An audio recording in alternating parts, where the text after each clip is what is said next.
Ya, mari kita berdoa. Bapak, kami bersyukur pada waktu ini dan juga pada saat ini kami ingin mendapatkan satu pengetahuan yang luar biasa yang di luar dari batas kemampuan pengetahuan, pikiran, dan juga apa yang dapat kami tangkap. Kami akan belajar keberadaan-Mu yang tak terbatas dan di dalam rahasia ini Engkau mengungkapkan kepada satu pribadi yaitu Yesus Kristus, manusia ilahi itu, manusia Allah yang membongkar dan mengungkapkan seluruh rahasia ini. Bawalah kami dalam sukacita yang besar karena kami mendapatkan pengetahuan yang kekal yang membuat hati kami sungguh-sungguh mendapatkan satu juru selamat yang bukan hanya menyelamatkan kami, tapi juga yang membawa kami ke dalam sukacita yang besar. Karena pengetahuan anak Allah, gambar wujud daripada Allah sendiri, sudah datang pada dunia dan sudah memenuhi seluruh apa yang direncanakan, ditetapkan oleh Allah yang maha baik itu, Bapa Surgawi. Berkatilah kami hari ini, supaya kami bisa menangkap dengan iman kami, dan kami belajar dengan penuh sukacita. Di dalam nama Tuhan Yesus kami serahkan doa kami. Amin. Ya, hari ini kita akan membahas satu tema yang sangat unik ya, yang tak terbatas. Saya akan berikan tayangannya lebih dulu. Yang tak terbatas dan yang terbatas. Jadi yang terbatas dan yang tak terbatas. Nah, saya akan memberikan satu pengertian ya, satu penafsiran sebenarnya yang juga di dalam bahasa Indonesia, di dalam kitab suci kita atau Alkitab kita, di dalam Kejadian pasal 1 ayat 1 itu tidak diungkapkan ya, tapi nanti saya akan berikan eh, pembahasan ini. Dan kita akan membaca ayat firman Tuhan yang sudah kita kenal, yang sudah dengar udah mungkin ratusan kali, dan kita hanya sampai kepada pengetahuan yang umum yang tidak bisa ditangkap dengan apa maknanya di dalam. Karena pada mulanya Allah menciptakan langit dan bumi. Kejadian pasal 1 ayat 1 itu ada huruf dan ada satu kalimat atau kata itu yang hilang dan tidak diterjemahkan karena memang agak sulit diterjemahkan. Bahasa Inggris tidak ada, bahasa Indonesia juga tidak ada, dan juga di bahasa lain juga saya percaya juga tidak dimasukkan ya. Apa itu? Nah, bahasa Indonesia begini. Kejadian pasal 1 ayat 1. Pada mulanya Allah menciptakan langit dan bumi. Hanya itu. Jadi langit itu apa, bumi itu apa. Nah, dalam bahasa Ibrani, langit dan bumi itu yang dalam pengertian kita kita pikirkan langit ya, yang kita lihat di atas langit gitu kan. Bumi ya yang ada yang kita lihat di bawah ini kan. Langit dan bumi, langit dan bumi gitu. Nah, apakah artinya itu seperti itu? Jauh lebih besar dari itu. Kenapa? Karena itu ada rahasia yang tersembunyi bahkan mungkin berabad-abad ya dan dikatakan dalam firman Tuhan dan yang membuka, yang memulai dan juga yang mengadakan, yang menciptakan itu tidak dimasukkan di dalam terjemahan bahasa Indonesia dan juga bahasa Inggris. Dan ini agak sulit karena saya pernah bertanya kepada beberapa tokoh gitu kan yang juga menguasai penguasaan penerjemahan dan ahli teologi biblika gitu kan, khususnya Perjanjian Lama dan di dalam kitab Kejadian ini mereka susah mendapatkan terjemahannya. Nah, di dalam bahasa aslinya saya akan berikan ya. Coba saya perlihatkan dulu supaya kita bisa menangkap ini karena agak sulit. Nah, huruf yang merah ini ya, huruf yang merah itu ada alfa dan taf. Jadi alfa dan taf. Jadi membuka dan yang menutup. Itu bahasa alef dan taf. Jadi alef dan taf. Jadi kalau bahasa Yunaninya alef, alfa dan omega. Alfa dan omega. Jadi ini sama ya. Dan Tuhan Yesus pernah mengatakan, aku adalah alfa dan omega. Dalam Wahyu pasal 1 ayat 8, Wahyu pasal 21 ayat 6, dan Wahyu pasal 22 ayat 13. Pasal 1 ada ya, cuman ringkas dia.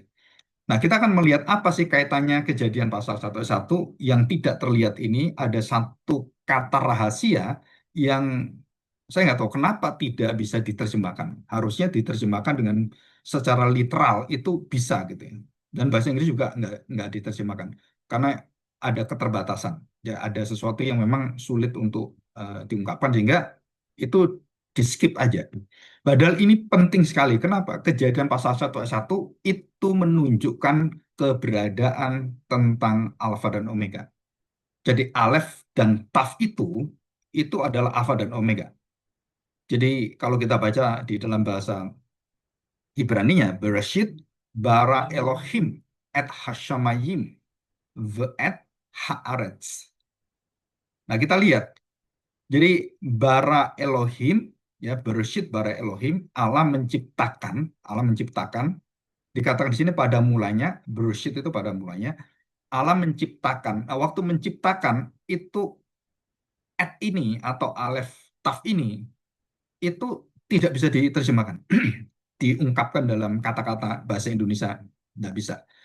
Jadi at atau alef ditambah itu ya, eh, vokal itu at, dan juga di dalam kita tahu ada dua at. Kenapa ada dua? Di dalam kitab Perjanjian Lama, alef dan taf ini, at ini itu sudah digunakan dan kira-kira ribuan kali. Itu sama seringnya dengan Allah atau Yahweh, Elohim dan semuanya. Itu juga sekitar hampir 6.000. Jadi kata-kata yang sering adalah kata Allah dan yang sering lagi adalah alef dan taf. Dan itu penggunanya hampir sama. Jadi kalau kata-kata lain kan yang kita sebut bahasa mayim gitu kan, nggak sesering yang ada seperti perkataan Tuhan. Jadi Alkitab, kitab suci bahasa Ibrani itu dari awal sampai akhir itu ditutup dengan rahasia ini. Rahasia apa? Tentang Allah. Dan sayangnya dalam bahasa Indonesia ini tidak bisa diterjemahkan. Nah, ini supaya kita dapat ya, terus saya tutup. Nah, saya akan jelaskan ini. Nah, perhatikan baik-baik ya, saya jelaskan. Jadi kita tahu bahwa alfa dan taf itu memiliki arti sebenarnya, memiliki arti ya, memiliki arti dan itu partikel bahasa Ibrani. Artinya itu sebenarnya kalau kita lihat dalam bahasa itu menunjukkan objek yang ada itu dinyatakan dengan at ini, alif dan taf. Jadi dia ada tidak ada itu bergantung pada penanda ini. Jadi ini kalau nggak ada benda ini, gitu ya. Jadi kalau at nggak ada, langit dan bumi juga tidak ada. Ya, langit dan bumi tidak ada. Langit tidak ada dan at yang bumi juga tidak ada. Kenapa diberi dua at? Ini rahasia dalam kitab Kejadian ini betul-betul luar biasa. Kenapa? Setelah kita kemudian pelajari dan kita riset gitu kan dan kita teliti semuanya, maka apa yang muncul di sini? Kata-kata ini tidak bisa diterjemahkan. Jadi kalau pada mulanya langit Allah menciptakan, Allah menciptakan terus ditambah alef dan taf, yang awal dan yang akhir. Hasamayim, yang awal dan yang akhir, bumi. Kan jadi nggak enak. Tapi terjemahnya harusnya seperti itu. At itu ada pribadinya, ada maknanya. Nah, ini tidak tertangkap dengan bahasa Indonesia dan penerjemahnya juga ada kesulitan. Saya bisa mengerti itu kan. Namun secara kanonik dan juga di dalam teologi tentang Allah, teologi ilahi itu atau teologi eh, tentang teologi ya, teologi artinya doktrin Allah gitu kan. Itu sangat dalam artinya dalam bahasa Ibrani. Jadi kalau dikatakan langit itu bukan langit yang kita lihat saja, tetapi langit adalah sesuatu yang tak terbatas. Keberadaan yang tak terbatas yaitu langit. Jadi kalau kita melihat langit, sebenarnya itu nggak ada batasnya itu. Kemana itu seperti kita di awan-awan yang semua benda-benda langit itu menggantung satu sama lain dan teratur satu sama lain. Nah, siapa yang menopang ini? Siapa yang mengatur ini?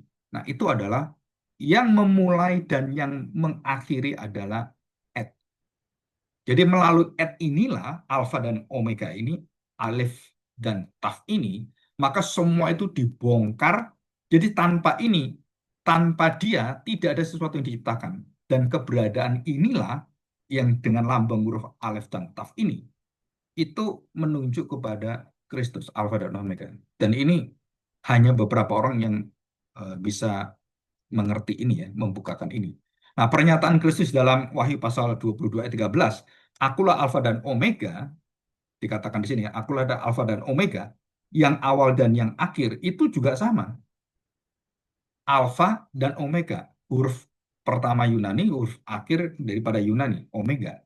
Dan Tuhan Yesus di sini menambahkan bukan hanya aku Alfa dan Omega, yang pertama dan yang terkemudian. Nah, dalam buku saya yang kuning, rahasia sukses gereja di dalam gereja yang sesungguhnya itu adalah Christ sebagai segala sesuatu. Christ adalah pengada segala sesuatu dan dia adalah Alfa dan Omega. Nah, jadi 7 kalimat I am Tuhan Yesus di kitab Injil Yohanes itu kemudian ditutup dengan kalimat yang ke-8. Kalimat I am ke-8. Dari kalimat ke-8 bukan urutan ke-8 ya, tetapi ini sudah dikatakan di dalam, kalau kita lihat, coba kita lihat ya, sudah dikatakan oleh siapa? Oleh Yesaya. Ya, Yesaya, saya bacakan Yesaya 41, ya, saya katakan. Coba eh, saya bacakan. Siapa yang melakukan dan mengerjakan semuanya itu, jadi siapa yang mengerjakan segala suatu hal apapun, mulai dari ciptaan yang terlihat dan tak terlihat, yang terbatas yang kita lihat dan yang tak terbatas, itu adalah ini, dia yang dari dahulu memanggil bangkit keturunan-keturunan. Aku, dikatakan, ini Yesaya, aku, Tuhan ini berkata bagi saya, Tuhan yang terdahulu dan bagi mereka yang terkemudian, aku tetap dia. Nah, pasal 44 sekarang kita lihat ya. Pasal 44 ayat yang ke-6. Beginilah firman Tuhan. Tuhan itu Yahweh. Jadi Yahweh itu mengatakan, akulah Alfa dan Omega, akulah Alef dan Taf itu. Dikatakan demikian, beginilah firman Tuhan, Yahweh, Raja dan Penebus Israel. Jadi Yahweh itu siapa? Raja dan Penebus Israel. Siapa Raja dan Penebus Israel? Itu kita langsung menuju pada Kristus. Menuju pada Yesus Kristus. Allah menjadi manusia. Tuhan semesta alam. Jadi Yesus itu adalah Tuhan semesta alam. Jadi waktu kita percaya Yesus Juru Selamat, itu bukan hanya Juru Selamat bagi kita. Dia adalah Juru Selamat juga bagi semesta alam ini. Juru Selamat bagi segala hal baik yang di surga, makhluk-makhluk yang ada di malaikat-malaikat yang jatuh dan juga yang belum jatuh yang dilindungi itu, dan kita juga sama. Dan ada sesuatu yang belum kita tahu. Contoh ini, hari pertama sampai hari ke-7, gitu kan? Semua yang memulai siapa? Ya, Yesus ini, Alef dan Taf ini, at Hasamayim, yang di surga, apapun yang di surga, yang kita nggak tahu diciptakan harinya keberapa juga kita nggak tahu. Ya kita tahunya apa? Bahwa itu dimulai dan juga akan disempurnakan oleh Aleph dan Taf ini atau Alfa dan Omega. Tuhan Yesus mengatakan, akulah Alfa dan Omega. Tuhan semesta alam, akulah yang terdahulu dan akulah yang terkemudian. Tidak ada Allah selain daripadaku. Jadi setiap orang-orang yang mengatakan tidak ada Allah selain daripada Allah, gitu kan, tidak ada Allah selain daripada Allah sendiri, dia, aku, maka kita sedang menunjuk kepada Alfa dan Omega yaitu Kristus. Jadi contoh, orang-orang Islam itu bersembahyang, tidak ada Allah lain selain Allah.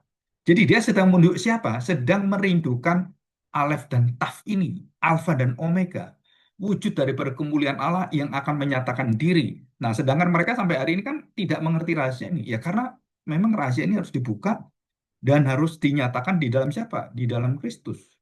Dan dia kemudian menyatakan, akulah gembala yang baik. Akulah pokok anggur, akulah terang dunia, akulah jalan, akulah kebenaran, akulah kehidupan, akulah jalan kebenaran dan hidup, akulah kebangkitan, akulah roti hidup. Dan itu semua ada 7 kalimat ini, ada 7 kalimat yang menunjuk kepada Yesus sendiri, karena dia mengatakan, ego emi, aku adalah aku. Yaitu Tuhan Yahweh sendiri. Jadi Yahweh ini sekarang menjadi manusia dan wujudnya bisa kita lihat, dan itu yang menciptakan segala sesuatu. Jelas di sini katakan, ya, pasal 44 ayat 6. Nah, kita lihat 48 sekarang. Kita lihat 48 ya. Ini dalam Yesaya 48 ayat yang ke-12. Dengarkanlah aku, hai Yakub, dan engkau Israel yang kupanggil. Jadi Israel, Yakub dan adanya keturunan-keturunan Israel, keturunan bangsa pilihan itu dimulai dan juga ditutup, diakhiri, disempurnakan oleh siapa? Ya, Alef dan Taf ini. Akulah yang tetap sama, akulah yang terdahulu, aku jugalah yang terkemudian. Aleph dan Taf. Dan ini maknanya dalam sekali. Dan mungkin dalam waktu 1 jam kita nggak bisa tangkap ini ya, karena pengetahuan ini itu sangat dalam dan juga sangat luar biasa. Oke, kita lihat ya. Dan juga di dalam kitab Ulangan 29 Tuhan Yesus eh, pernah menyatakan bahwa dalam juga Matius 13 ayat 35 ya. Coba kita lihat Ulangan 29 ayat 29 ya, supaya kita bisa menangkap semua apa yang kita pikirkan ini. Perhatikan baik-baik. Saya bacakan ayat 28, Ulangan 29 ayat 28. Tuhan, Yahweh, Tuhan besar, telah menyentakkan mereka dari tanah mereka dalam murka dan kepanasan amarah dan gusarnya yang hebat. Lalu melemparkan mereka ke negeri lain, jadi membuang mereka. Jadi siapa ini? Yaitu Tuhan Allah. Siapa Tuhan Allah itu? Identitasnya siapa? Nah, dia menjelaskan ini. Perhatikan, hal-hal yang tersembunyi ialah bagi Tuhan. Yang tersembunyi kita nggak tahu, itu miliknya Tuhan. Kita nggak mungkin bisa mengerti yang tak terbatas itu. Kita terbatas, ya, finite, finite being. Kita makhluk yang terbatas. Tuhan itu adalah infinite beings ya. Jadi Allah itu pribadi yang tidak bisa dimengerti oleh siapapun dan tidak bisa ditangkap oleh siapapun. Keberadaannya jauh lebih besar dari semesta alam ini dan keberadaan dia itu yang menopang segala sesuatu. Jadi kalau kita berpikir kalau Allah itu adalah Tuhan itu satu roh gitu kan. Nah, rohnya itu sebesar apa, segede apa, seluas apa, saudara, itu pikiran kita nggak bisa nyampe karena dia tak terbatas. Sedangkan waktu dia menjadi manusia, dia menjadi terbatas. Jadi ada lahirnya, ada matinya. Ada mulai hidup dan ada dia akan mengakhiri hidupnya sebagai manusia. Tetapi sebagai Allah, dia yang membuat atau yang menyatakan akulah yang memulai, akulah yang mengakhiri, Alfa dan Omega. Segala sesuatu, apapun yang kalau bahasa Inggris itu everything. Everything is not everything untuk Tuhan. Jadi segala hal, segala sesuatu itu bagi Allah beda dengan kita. Kenapa? Segala sesuatu kita dalam pikiran kita ya semua ada ini. Dalam pikiran Allah segala sesuatu itu dalam lingkup cakupan dan jangkauan daripada Allah segala sesuatu. Dan segala sesuatu itu bukan termasuk Allah. Kenapa? Allah yang mengadakan segala sesuatu dan Allah yang segala sesuatu itu kan terbatas semua. Sedangkan Allah tidak terbatas dan dia berada di dalam tanda petik satu alam Allah gitu ya. Kalau kita ngomong nat, natur Allah itu ya, itu nggak bisa ditangkap oleh siapapun. Maka Tuhan Yesus mengatakan, siapa yang bisa pernah melihat Allah? Siapa yang pernah mengenal Allah itu? Dan siapa yang pernah datang pada Allah? Dan kalau kita diberitahu, ini aku, Allah. Dan keberadaan Allah yang tak terbatas, maha segalanya itu, terus kita, di depan kita itu dinyatakan, gitu kan. Kita langsung lenyap. Kenapa? Karena kita nggak bisa menampung di situ. Dan dikatakan di sini, hal ini adalah rahasia yang tersembunyi lama dan rahasia-rahasia yang tersembunyi itu hanya bagi Allah. Dan yang dinyatakan hal-hal yang telah dinyatakan, yang telah diwahyukan kita terima, yang bagi kita dan bagi anak-anak kita. Jadi bukan hanya bagi kita, bagi anak-anak kita sampai selama-lamanya supaya kita melakukan segala perkataan hukum Taurat ini. Jadi yang tak terbatas itu kita nggak bisa mengerti dan itu bagian Allah sendiri dikatakan tersembunyi bagi Allah sendiri. Tapi bagi kita dinyatakan. Nah, yang tak terbatas ini menyatakan diri dalam yang terbatas. Sehingga kita bisa mengenal yang terbatas, mengenal yang tak terbatas, karena yang tak terbatas menjadi yang terbatas di dalam manusia Allah itu, di dalam Kristus. Jadi bukan berarti kita bisa mengerti Allah sepenuhnya karena kita tahu Yesus kepenuhan Allah dalam Kristus, kita mengerti Allah gitu. Itu kita harus hati-hati. Kenapa? Banyak hal yang kita tidak tahu tentang Allah.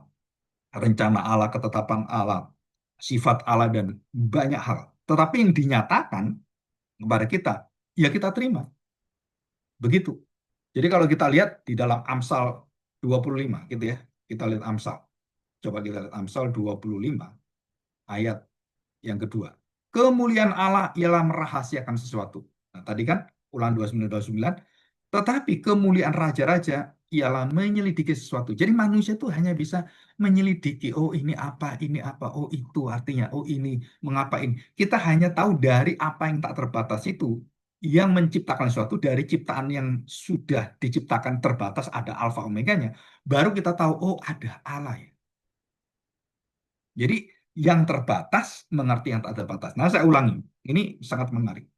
Allah yang tak terbatas, tidak mungkin kita ciptaan terbatas bisa menampung, bisa mengerti Allah yang tak terbatas. Maka bagaimana Allah untuk menyatakan seluruh kehendaknya? Kan dia nggak terbatas. Bahkan kehendaknya pun kita mengerti juga, kita nggak akan bisa mengerti semuanya.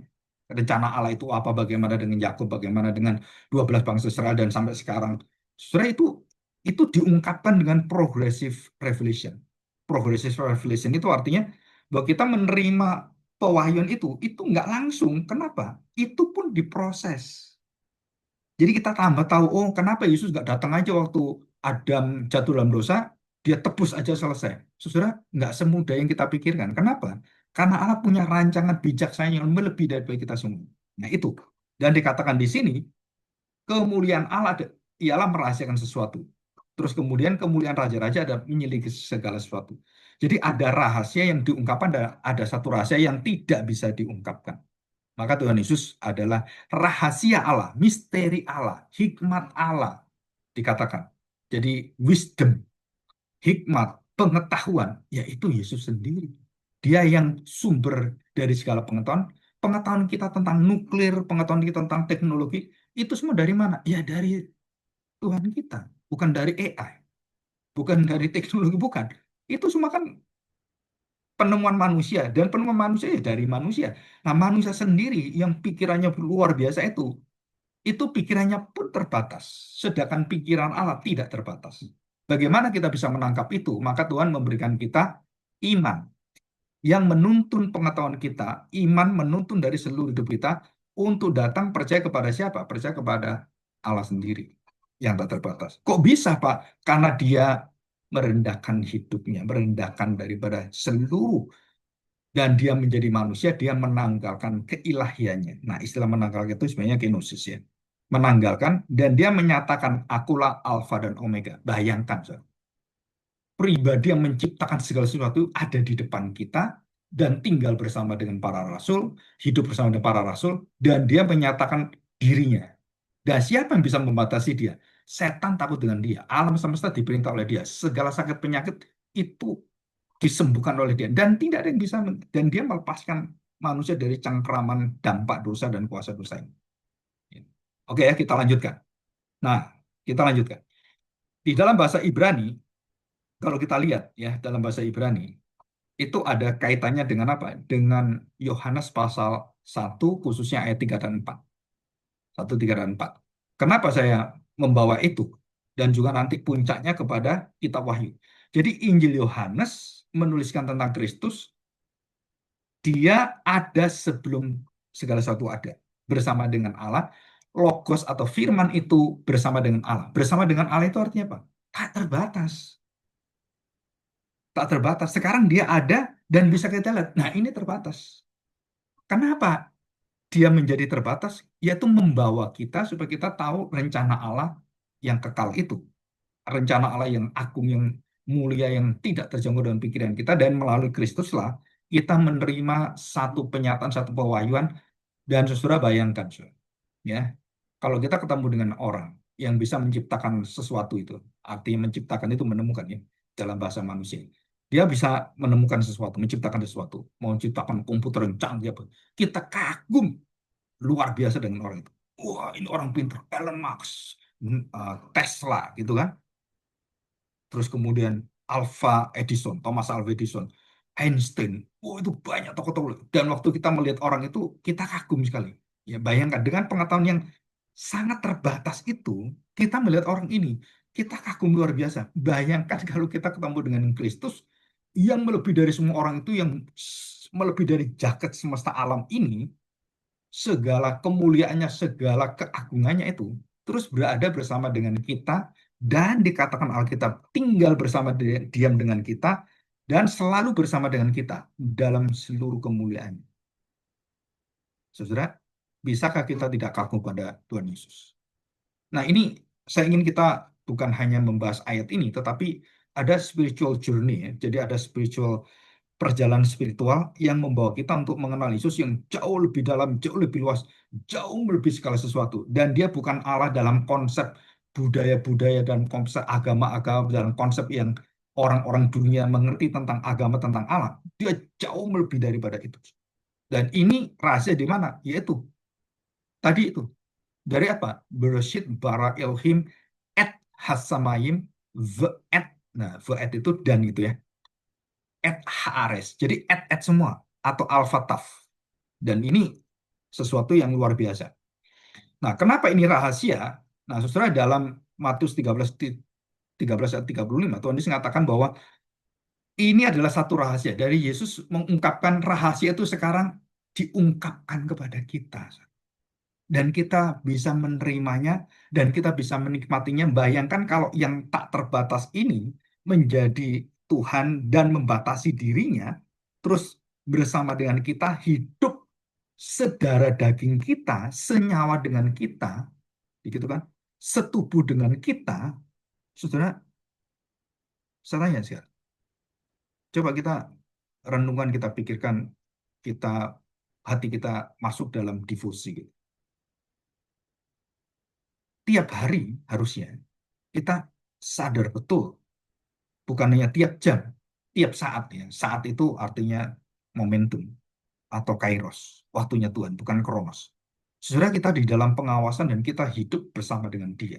Segala sesuatu, apapun yang kita nggak perhatikan, rambut kita jatuh, terus kemudian kita sakit, terus kita melakukan apapun, orang bisa nggak tahu, tapi Tuhan betul-betul menguasai semuanya.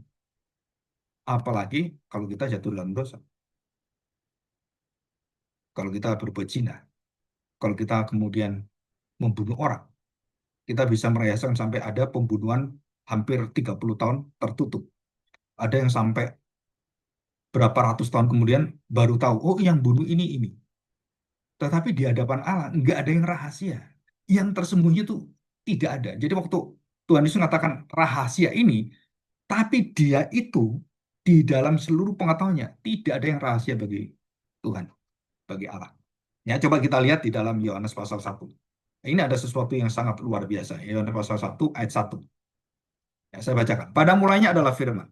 Firman itu bersama-sama. Jadi keberadaan firman itu bersama-sama dengan Allah. Kalau Allah itu kekal, ya dia juga kekal. Kalau Allah tak terbatas, ya dia nggak terbatas.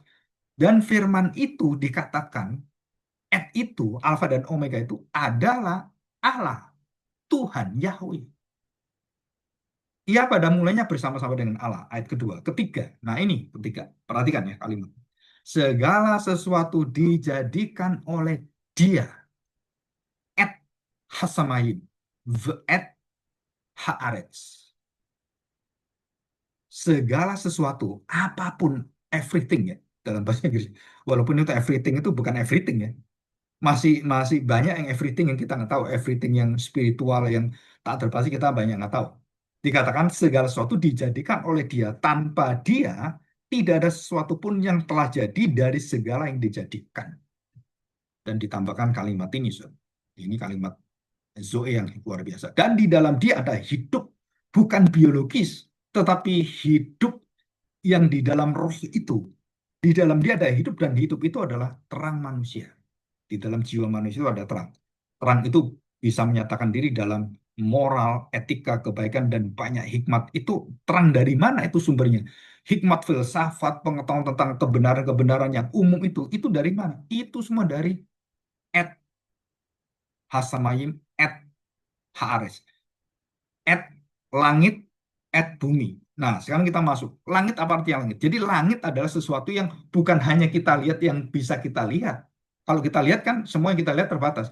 Langit artinya adalah di mana langit itu menunjukkan keberadaan yang tidak terbatas atau yang kekal itu. Jadi pikiran kita waktu baca pada mulanya Tuhan menciptakan langit dan bumi, kita lihatnya langit dan bumi. Padahal orang Israel atau orang Yahudi itu memikirnya bukan itu. Langit artinya apa? Segala sesuatu yang rahasia, yang tak terbatas, yang luar biasa, itu itu bagian Allah, rahasia Allah, milik Allah. Itu langit. Bukan langit yang kita lihat langit aja gitu ya. Tapi bumi, sesuatu yang dinyatakan pada kita. Jadi yang tak terbatas, Hasamayim itu, dan yang terbatas adalah Haaretz.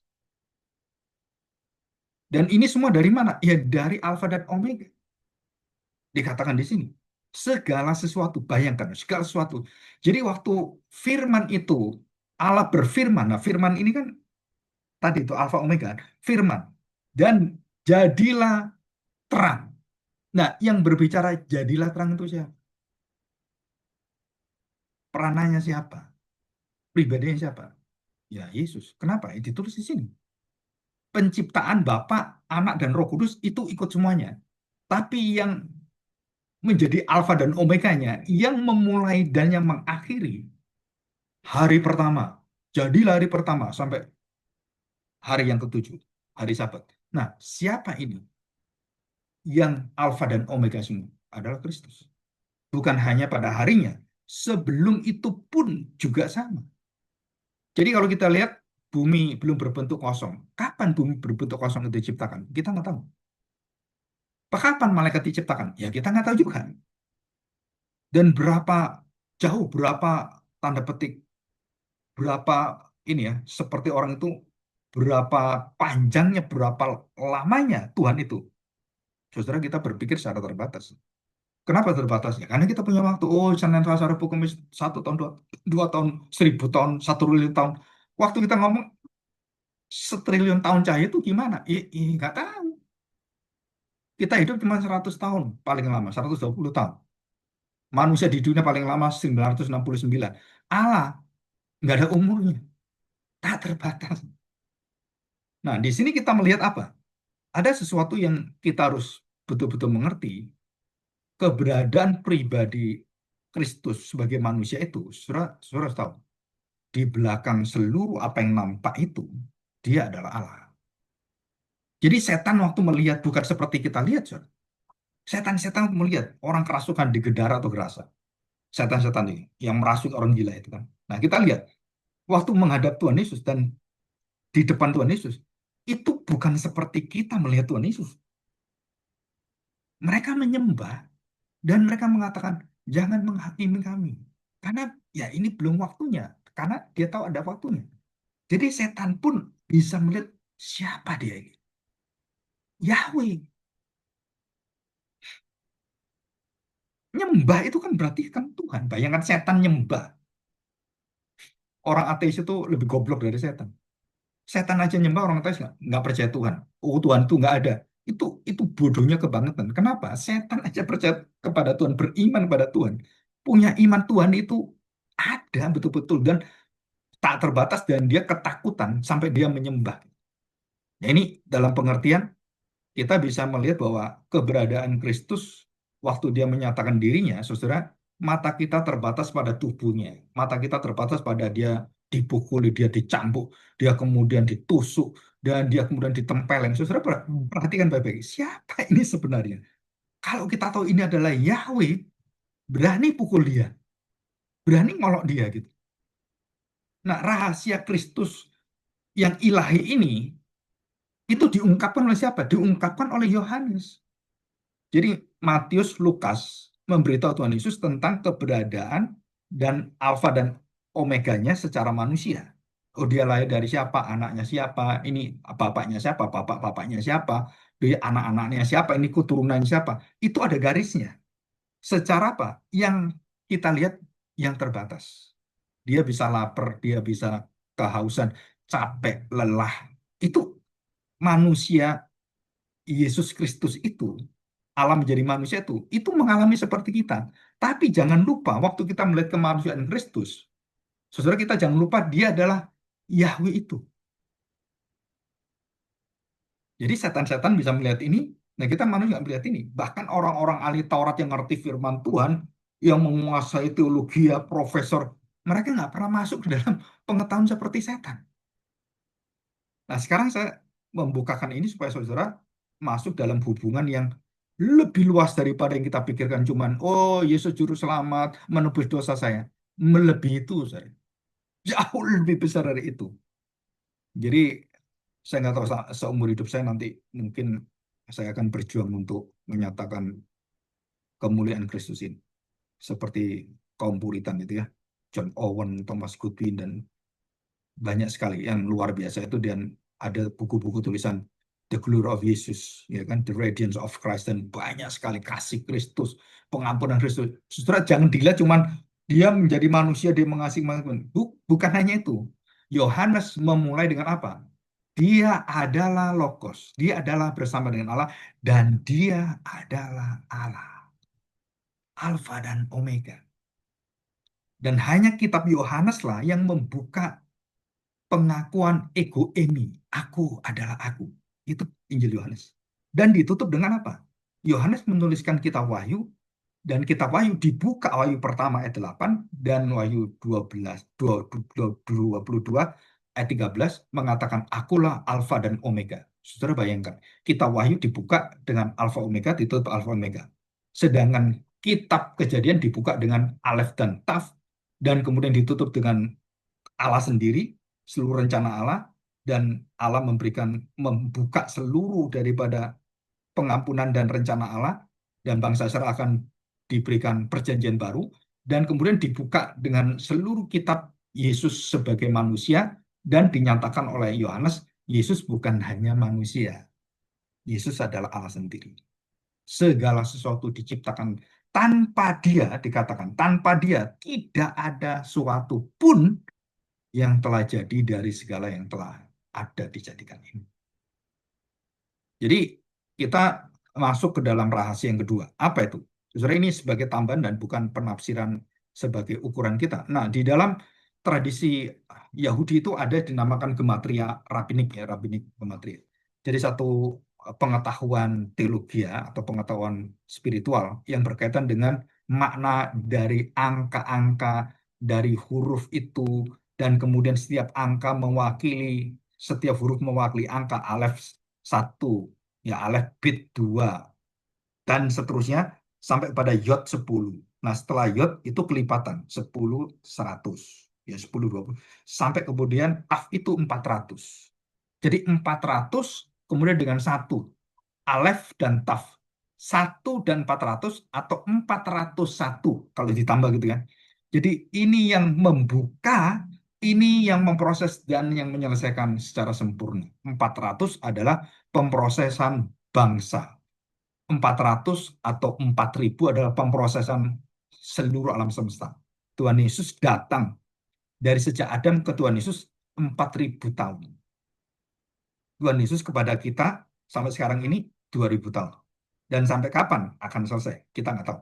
Ya. Dan dia akan datang tepat pada waktunya. Nah, ini masa ini disebut sebagai 400. 4, 10, 10. Ya, 10, 10 itu kelipatan penciptaan Allah, kelipatan dari kepenuhan Allah dan sempurna. 10 itu kan sempurna. 400 menunjukkan bahwa seluruh apa yang ada 400 itu adalah sempurna. Angka yang terakhir, angka yang lengkap, angka yang betul-betul itu disebut sebagai angka yang genap. Jadi seluruh rencana Allah ini satu menunjukkan satu kesatuan. Jadi Allah, Elohim, semua itu dimulai dengan alfa. Dan saudara kalau mengerti dalam uh, Kabbalah orang-orang Yahudi, alef itu kan bentuk daripada satu yod yang ke bawah dan satu yod yang buka ke atas. Buka dan tutup. Dan di situ ada garisnya, shred, gitu kan. Jadi kalau kita kan A gitu kan, kita nggak bisa tahu. Tapi karena mereka bahasanya piktogram, itu seperti orang-orang Chinese, itu bahasa gambar, abjad dalam gambar, itu punya makna yang begitu dalam luar biasa. Jadi semesta alam di garis apa perbedaannya? Ini yod yang buka dan menutup. 7, 7. Dan ini garisnya. Ini pembatasnya. Jadi kalau kita lihat ada pembatasnya, ini buka dan tutup. Jadi seluruh semesta alam ini dibuka, ditutup oleh alfa dan omega. Arti kata dari alef huruf pertama. Jadi huruf pertama yang mengadakan segala sesuatu, semua apa yang terjadi adalah alfa. Jadi Alfa dan Omega ini pernah saya jelaskan dalam ada khotbah channel saya juga ada Alfa dan Omega. Itu ada kira-kira 3 atau khotbah ya, channel yang lama.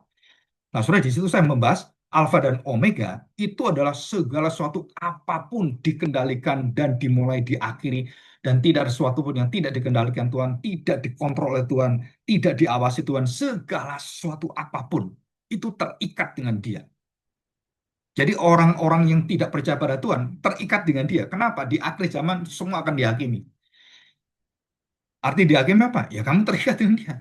Loh, saya nggak tahu, saya nggak pernah tahu eh, tentang Yesus yang diberitakan. Ya kamu kan udah diberitakan Injil, orang tetanggamu Kristen juga tahu. Ya kamu nggak bisa nangkep itu. Kenapa? Karena kedegilan hatimu. Nah, sore ini sesuatu yang kita harus melihat bahwa Alfa dan Omega menunjukkan akulah, akulah, akulah. Alfa dan Omega, yaitu Aleph dan Taf. Alfa dan Omega. Nah, saudara, saya ingin kita belajar. Jadi ini angka ini sudah kita lihat. Jadi 401 simbol dari satu kesatuan Allah bekerja yang menjadikan itu dari tidak ada menjadi ada. Itu melalui sejarah manusia yang diproses yang disebut sebagai taf. Akan diselesaikan, akan disempurnakan, menjadi sempurna.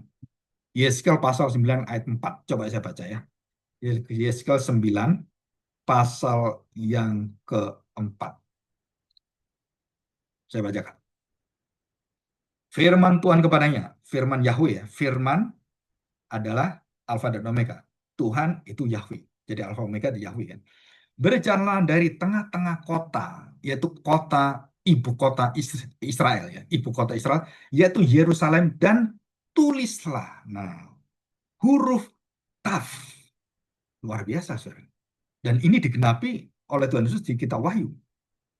Setiap orang yang akan diberi tanda huruf Taf 400 itu yang akan diproses oleh Tuhan, akan dilindungi Tuhan di dalam perjanjian Tuhan, dalam seluruh jaminan Tuhan, itu diberi huruf Taf di mana? Di dahinya. Sedangkan kita Wahyu 666 juga sama di dahinya. Siapa yang menjamin ini? Itu binatang-binatang itu. Jadi binatang-binatang yang roh-roh jahat dan dipimpin oleh sang antikristus yang Lucifer ini bentuk dalam manusia nanti membuat sistem, semua akan dicap oleh dia dan pikiran dia, otaknya dan seluruh pengetahuan dia itu diperbudak dan dikasih 666, memuja manusia. Angka 663 kali itu adalah serupa dengan Allah. 6 itu angka manusia, 3 kali Allah, manusia ingin menjadi Allah. Itu bentuk simbol. Semua ada simbolnya. Dan dikatakan di sini, tulislah huruf T, taf, pada dahi orang-orang yang berkeluh kesah karena segala perbuatan-perbuatan keji yang dilakukan di sana. Supaya apa? Supaya kamu diampuni, supaya kamu dijamin oleh Dia. Dan taf ini adalah proses dari Tuhan, jaminan dari Tuhan, dan itu dikerjakan oleh Tuhan. Kepada siapa? Hati yang kecil, degil, tekar, tengkuk keras kepala, dan hatinya bangsa Israel yang selalu tidak pernah bertobat, bertobat jatuh lagi, bertobat jatuh, dan disitulah perjanjian baru, kemudian Kristus dipalang di huruf taf. Nah, kalau kita lihat salib itu kan hurufnya kan T itu kan, kalau kita lihat. Dan kalau Yesus digantungkan, kalau saudara lihat Yesus digantungkan secara miring, itu huruf taf. Ini rahasia yang luar biasa. Nah, ada lagi rahasia yang besar. Nah, saya ingin jelaskan. Ya, ini agak panjang sedikit. Nah, perhatikan. Waktu bangsa Israel mendapatkan peringatan dari Tuhan bahwa seluruh daripada rumah bangsa Israel pada waktu Fir'aun itu dan waktu tulah ke-10 akan dilancarkan oleh Tuhan dan dilemparkan oleh Tuhan, itu akan ada malaikat maut yang mencabut nyawa setiap anak sulung, lambang Kristus. Ya, setiap anak sulung, setiap orang yang ingin menjadi Allah, setiap orang anak sulung yang ditinggikan yang berasal dari dewa-dewa itu, keturunan dewa itu menurut orang Mesir ya, bukan kita. Anak sulung itu adalah satu bagian daripada yang dipercaya oleh dewa sebagai penerus. Semua anak sulung yang diangkat, dimuliakan itu, dicabut semua nyawanya. Kenapa bisa dicabut? Karena tidak ada tandanya taf. Loh, di mana Pak? Nah, waktu bangsa Israel melaburkan darah perjanjian, ya, sebagai darah penebusan itu. Maka di situ dipalang pintu dibentuk. Jadi dari atas terus selesai bawah dan kemudian sebelah sini. Seret. Itu huruf apa? Itu huruf taf. Jadi siapa yang melindungi dan siapa yang memeteraikan itu, tidak peduli orang di dalam itu orang bagaimana, kalau sudah mendapatkan satu perjanjian dari Tuhan, maka Tuhan akan berikan taf itu di palang pintu. Jadi semua orang di sini tidak ada binasa. Di luar pintu mati semua. Semua anak sulung dicabut semua. Seluruh bangsa Mesir, anak yang menjadi penerus bangsa, penerus daripada keturunan dewa, itu dihapus oleh Tuhan. Terus kita anak sulung siapa yang melindungi kita? Ya Taf itu. Alef dan Taf. Alfa dan Omega. Jadi yang bisa masuk bisa keluar apa? Tadi kan hurufnya alfa kan garis, ya sebenarnya garis itu seperti nun gitu ya. Terus kemudian yod yod gitu kan. Nah siapa yang boleh masuk keluar masuk? Tuhan Yesus mengatakan, akulah pintu itu. Jadi waktu Yesus mengatakan akulah pintu, orang Israel langsung sadar. Oh ini pintu-pintu apa? Akulah Taf itu. Tafnya Yeskel, Alfa Omeganya Yesaya, dan semua yang tertulis semua dalam Perjanjian Lama, itu semua menunjuk pada dia. Itu adalah saya sendiri. Jadi kalau kita bayangkan, jadi siapa yang melindungi Israel? Siapa yang melindungi gereja? Saudara kita memiliki tanda taf itu di dada kita. Sedangkan yang tidak memiliki tanda, itu tandanya 66 semua. Dikuasai oleh kegelapan, dikuasai oleh dosa, diperbudak oleh semua itu. Yang dulu kita punya tanda itu, ya, tanda-tanda kebinasaan. Sekarang kita masuk perjanjian, maka kita diberi taf itu. Ya, jadi ini kita sudah melihat bagaimanakah kita melihat kekayaan pengenalan kita akan Kristus. Jadi waktu Rasul Paulus menuliskan tentang Kristus, saudara, dia selalu punya satu akar pikiran, punya dasar pikiran yang jauh lebih hebat daripada yang kita bisa pikirkan. Apa? Saudara perhatikan. Jadi waktu dia menuliskan siapakah Yesus dalam suratannya, dia selalu memberikan siapakah Yesus itu sebenarnya adalah Allah sendiri. Tidak tahukah kamu? Roh Allah mengerti semuanya. Dia tahu apa yang di dalam hatimu. Itu dituliskan. Siapa yang menyelidiki roh kita? Ya kita sendiri. Siapa yang menyelidiki Allah? Ya roh Allah. Jadi waktu Paulus mengungkapkan ini semua, dia sedang mengungkapkan Yesus itu bukan hanya kamu lihat, oh dia manusia menyelamatkan saya. Bukan. Ingat loh, dia itu Allah sendiri. Nah, sekarang kita lihat. Ya ini satu satu pengertian yang lebih dalam lagi. Nah, kita melihat ya, jagat semesta dimulai dengan et, et, alfa dan taf. Alfa dan taf. Terciptalah Hasamayim, tercipta langit, terciptalah surga. Ya, keberadaan daripada seluruh makhluk yang ada yang roh itu dan juga bumi di mana manusia itu ada di sana dan semua ada di sana. Jadi yang tidak terlihat kemudian terlihat. Saudara perhatikan. Jadi waktu dibuka pertama, kita dibuka dengan apa? Pengenalan kita akan Allah yang menjadikan sesuatu. Siapa Allah menjadikan sesuatu? Tanpa dia tidak ada semua yang ada ini yang diciptakan, dijadikan. Dia siapa? Ya, Yesus sendiri. Jadi dalam kitab Kejadian, itu identitas, kalau kita ngomong gen gitu ya, DNA-nya itu sudah ada di sana. Oh itu Yesus ya. Nah, ada seorang rabi yang bertobat karena dia menyelidiki tentang Alef dan Taf ini. Akhirnya dia ketemu dengan Kristus dan dia cocokkan semuanya. Dia bertobat ya. Kenapa? Ya dia baru tahu bahwa Yahweh itu sekarang ini menjadi manusia. Alam semesta ada alfanya. Siapa yang membuat alfa ini? Ya, alfa dan omega. Dibukalah semesta alam, diciptakan Hasamayim, langit, dan diciptakan bumi, et Hasamayim, et Haares. Dia yang membuka dan kemudian gulungan yang tertutup itu dibuka oleh dia. Nah, sejarah manusia dibuka, brrr, semuanya kan. Dan kemudian berhenti 400-nya di mana? Penggenapannya di mana? Taf, diangkat di kayu salib. Jadi seluruh rencana Allah ribuan tahun 4000 tahun dari Adam sampai Tuhan Yesus itu ditutup dengan apa? Taf, genaplah. Jadi waktu Tuhan mengatakan tetelestai, itu artinya kan dari kata telos. Ya, telos itu artinya taf, selesai. Dan dikatakan selesai, saudara, dialah yang menyelesaikan semua. Dialah yang 400 itu. Jadi waktu manusia eh, mengerti tentang penciptaan dan kemudian dia menutup itu. Pintu yang pertama, dia tutup. Nih, semua yang diceritakan itu adalah saya. Dan kemudian dia membuka pintu yang baru. Apa pintu baru? Manusia di dalam Kristus.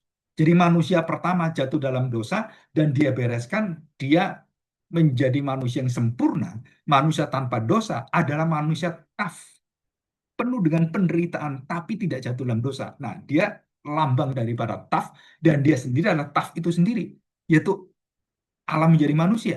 Dia sempurna, dia menggenapi semuanya. Nah, ini menjadi taf. Alfa kemudian ditutup dengan apa? Seluruh dosa udah diselesaikan. Nah, ini penting.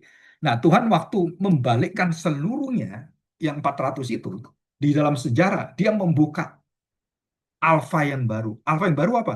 Bukan manusia di dalam Adam, tapi manusia di dalam Kristus. Nah, ini adalah alfa dan omega kita. Dan kapan kita mendapatkan tafnya itu? Dan saya jatuh dalam dosa. Kemudian Yesus mati bagi. Jadi waktu Yesus mati, dia sempurna, dia pokok keselamatan. Nah, kesempurnaan Kristus itu diberikan pada kita, diberikan kepada Adam dan setiap orang percaya. Menjadi apa? Hidup yang baru, manusia yang baru. Jadi manusia lama digulung, selesai, dan dibuka manusia baru. Tuhan Yesus dalam Lukas pasal 4, ya, dia mengatakan membuka seluruh kitab dan di situ nubuatan tentang apa yang dikatakan Yesaya. Genaplah seluruh nats ini. Nah, saudara perhatikan. Genaplah seluruh nats itu artinya taf. Selesailah seluruh apa yang dirindukan nabi-nabi. Siapa yang berkata? Tuhan Yesus sendiri. Jadi dia menyelesaikan kerinduan nabi-nabi, keinginan tahu nabi-nabi, dan rahasia yang besar ini sudah ribuan tahun dia tutup. Ini loh saya yang akan menyelesaikan. Yang tidak pernah bisa diungkapkan, tidak pernah ada satu manusia yang bisa menyempurnakan. Aku sekarang datang dan akulah yang sempurna itu, dan akulah taf itu. Dan dia wujud daripada seluruh kesempurnaan rencana Allah. 400. Dan dialah yang alfanya, yang menyusun semuanya. Dan menuju pada 400, menyelesaikan semua dengan tuntas. Dan ini satu kalimat yang luar biasa. Langit dan bumi yang baru dalam Wahyu pasal 21 ayat 1. Langit dan bumi baru. Saudara kalau baca itu, kita tahu bahwa siapa yang membuka gulungan langit dan bumi yang baru. Sebelum Yesus membuka seluruh kehidupan baru, maka dia menutup seluruh gulungan. Gulungan, gulungan dalam perjanjian lama dan seluruh manusia berdosa binasa itu kemudian digulung oleh dia yang percaya mendapatkan hidup yang baru akan dibuka gulungan baru langit dan bumi yang baru yang lama akan digulung oleh Tuhan dan di dalam kalimat-kalimat firman Tuhan khususnya dalam perjanjian lama Allah akan menggulung langit itu menggoncangkan langit itu dan kemudian akan membuka gulungan baru jadi waktu Yohanes menerima firman Tuhan yang dalam kitab Torah itu kan gulungan kan dan diberikan maka dibukalah rahasia itu gulungan yang ditutup ribuan tahun dibuka di situ apa yang dia lihat anak domba Allah yang mati mencurahkan darahnya nah dialah yang membuka gulungan itu meterai itu tertutup kebinasaan ini tertutup nggak ada orang bisa selamat dan dibuka oleh apa anak domba Allah menyerahkan dirinya di tiang taf itu. Nah, surah ini pengetahuan yang sungguh luar biasa ya. Dan kita bersyukur kita bisa mengerti ini. Saya harapkan kita semua bisa semakin bukan hanya mengagumi ya, menyembah, memuji, meninggikan Dia. Jauh daripada segala sesuatu yang kita bisa bandingkan. Ya, karena Kristus tidak ada banding. Dan tidak ada Tuhan seperti Yahweh itu. Yang di dalam Alef dan Taf itu. Jadi Alef dan Taf. Maka Alkitab waktu mengatakan digulung artinya apa? Menyelesaikan semua dan membuka yang baru. Jadi Tuhan membuka gulungan yang lama yang dimeteraikan yang nggak bisa dibuka oleh siapapun, dia buka. Dan kemudian dia akan menutup terakhir waktu dia datang, maka gulungan dibuka bagi orang percaya dibuka, maka bumi dan langit yang betul-betul akan ditutup alam semesta ini dan itulah taf yang sempurna akan datang. Surah ini satu pengertian yang luar biasa. Nanti kalau kita ada waktu, kita membahas tentang 2 Korintus 5:17. Siapa yang ada di dalam Kristus, dia adalah ciptaan baru. Dibuka Alfa, Omega yang sempurna, yang tidak ada dosanya, yang tidak ada duka citanya, yang tidak ada semua yang berbau semua dosa itu. Maut, perbudakan dosa, ikatan daging. Saudara, kita diberi meterai. Waktu diberi meterai taf, berarti kita dilepaskan semuanya. Jadi yang menggulung kita itu dibuka semuanya dan kita mendapatkan manusia baru.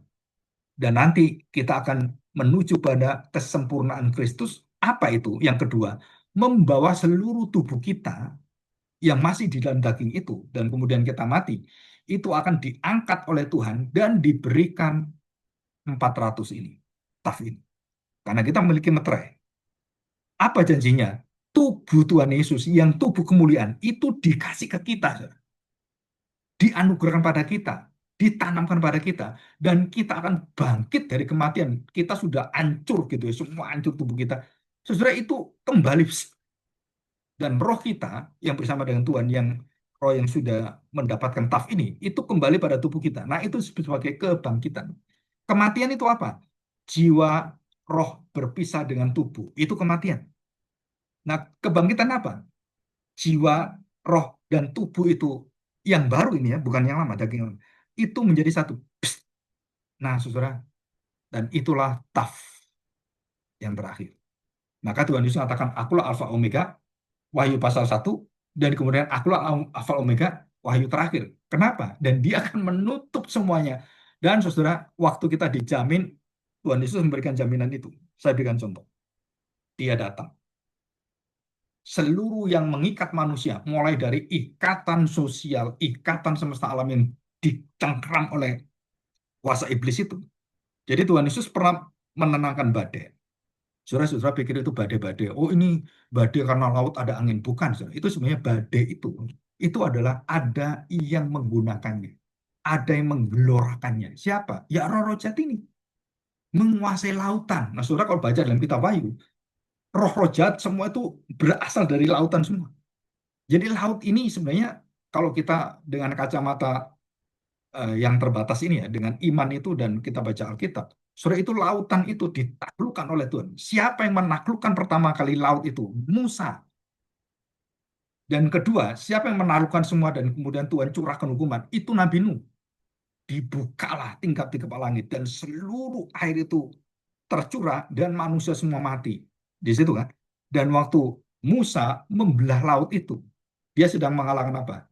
Seluruh rintangan bangsa Israel yang diikat dengan kuasa kegelapan termasuk Fir'aun, semesta alam yang kelaparan, kering semuanya, dan laut itu sendiri. Apa itu laut? Saudara, itu adalah lambang dari seluruh makhluk-makhluk kejahatan sumber seluruh lautan itu. Artinya adalah tempat di mana Tuhan akan menghakimi, menghukum mereka semuanya. Dan ini kalau kita pelajari baik-baik, kita akan mengerti bahwa Yesus itu adalah bukan hanya juru selamat kita pribadi, tapi dia juga juru selamat secara semesta alam. Jadi dia bukan hanya menyelamatkan kita pribadi, tapi seluruh manusia, bukan hanya seluruh manusia, dia juga menyelamatkan semesta alam. Dia menjadikan kita baru dan memberi alam semesta yang baru, dan disitulah Allah hadir tanpa adanya kekurangan, dosa, kelemahan, dan semua yang berkaitan dengan kegelapan. Dan di sana hanya ada terang dalam kitab Wahyu. Tidak ada kegelapan, tidak ada bayangan. Jadi semua di sana. Kapan itu? Ya taf ini. Wah kalau kita baca ini, saudara, kita bisa merinding gitu ya. Kenapa merinding?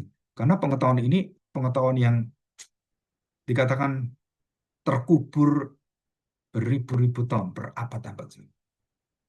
Kenapa saya katakan demikian? Karena sampai hari ini bangsa Israel nggak percaya. Kita yang percaya. Bahkan orang Kristen yang percaya pun tidak memiliki pengertian sedalam yang kita sekarang terima. Siapakah Yesus sebenarnya? Oh, itu menggetarkan hati. Kalau orang-orang tahu siapakah dia, nggak ada orang nggak sujud menyembah dia. Dan waktu saya jelaskan ini, itu sebenarnya apa ya, jiwa roh itu rasanya, wah, ap- bukan hanya kekaguman, tapi sesuatu yang jauh lebih daripada itu. Bagaimana kita akan bertemu dengan Tuhan. Dan tanpa adanya kuasa-kuasa kegelapan, orang sakit lumpuh berjalan, orang buta bisa melek. Seluruh dampak dosa itu dikalahkan oleh Tuhan, dibereskan oleh Tuhan. Semesta alam itu badai, diam, diam semua. Bahkan bukannya dia mendiamkan badai, dia berjalan di tengah badai. Jadi waktu Tuhan Yesus meminta murid-murid, kamu jalan dulu ya di Danau Galilea itu kan. Dan waktu mereka berjalan, tiba-tiba gelombang daripada Danau Galilea laut itu bergelora dan murid-murid kebingungan kan. Waduh, ini terus gimana ini? Tiba-tiba di gelombang yang besar itu, wah seperti itu gelombang besar kan bukan cuma 1-2 meter ya. Itu kalau di laut itu gelombangnya, saudara kalau tahu itu ada film-film di laut itu, kapal selam di laut, itu gelombangnya besar sekali. Dan di tengah gelombang itu, Tuhan Yesus berjalan di tengah gelombang dan berjalan kemana? Ke murid-muridnya. Waktu dia berjalan, murid-muridnya melihat apa? Oh ini setan, ini Poseidon, ini dewa laut. Kalau kita ngomong Aquaman gitu kan, oh ini penguasa. Begitu dia lihat, mereka semuanya mengira bahwa itu adalah setan, hantu. Tapi setelah Yesus mengatakan damai sejahtera, mereka tahu, oh ini Tuhan. Bayangkan, saudara, di tengah badai dia berjalan. Waduh, kalau kita lihat Yesus hanya manusia, saudara, itu kita nggak bisa nangkep kok bisa berjalan di atas air. Di tengah badai dia nggak kepengaruh apapun. Terus kemudian tidak basah kuyup apa seperti itu kan. Dan dia berjalan dan tanpa kekurangan apapun. Jadi nggak seperti kita, oh Tuhan Yesus akan basah kuyup, terus kemudian enggak, dia sempurna dan dia berjalan mendekati murid-murid. Sampai murid-murid melihat itu. Coba bayangin kalau itu kita di tengah laut yang berkeluar seperti itu, kita mau mati gitu ya. Terus dia berjalan gitu. Saudara, apa artinya? Semesta alam yang bergelora dikuasai kejahatan, dikuasai dengan kekuatan yang luar biasa itu. Itu semua alfa omeganya dipegang oleh Tuhan.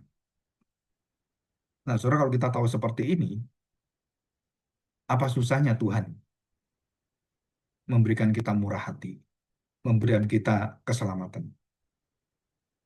Siapa yang tahu hati manusia? Siapa yang tahu seluruh semesta alam dengan seluruh keunikan dan juga misterinya di dalam laut semuanya? Saudara, itu semua di dalam alfa dan omega.